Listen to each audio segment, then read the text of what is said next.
tu vas les manger. Au foyer Puoteho, rien n'est laissé au hasard. Ici, il y a une cinquantaine de bouches à nourrir, enfants et bébés inclus. Chacun doit donc mettre la main à la pâte. Alors nous, on tourne sur un planning mis en place chaque jour. C'est une voire deux mamans qui sont en cuisine et nous sommes là pour les encadrer. Au fourneau aujourd'hui, c'est Moya, une passionnée de cuisine qui reprend peu à peu goût à la vie. Arrivée ici, j'étais perdue. Et aujourd'hui, maintenant, je me suis repérée quant à mon avenir. À 22 ans à peine, Moya est une jeune femme discrète. Réticente au début, elle accepte finalement de nous raconter son histoire dans la petite chambre qu'elle partage avec une autre maman. Voilà 9 mois qu'elle et son fils de 2 ans ont trouvé refuge au foyer après la dispute de trop dans leur maison de Moorea.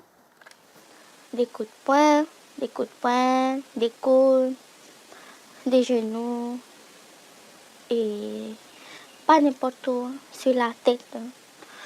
La cible était ma tête. Tu crois que c'est ton enfant qui t'a donné la force de sortir de cette situation? Oui.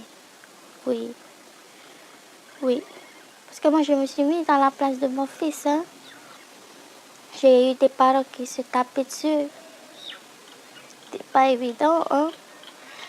Alors, c'est mon fils aussi qui doit avoir ces choses-là. Quand il y avait la police, je me suis dit, le Seigneur m'a sauvée, Le Seigneur m'a sauvée. Tu attendais ça, que quelqu'un intervienne, c'est une voisine qui les a prévenus? Oui, c'est sa sœur. Tu attendais ça en fait, que quelqu'un tire la sonnette d'alarme? Voilà, c'est ça. Fait comme ça. Et j'avais pas aussi de plan. Comment j'ai fait pour payer mon bateau, comment j'ai avoir une voiture.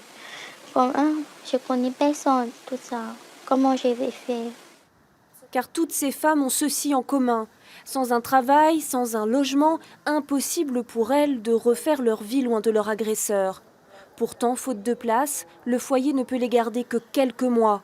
Une annexe est en projet sur ce terrain cédé par le pays, mais pour le construire, il faudrait 200 millions de francs que le foyer attend toujours.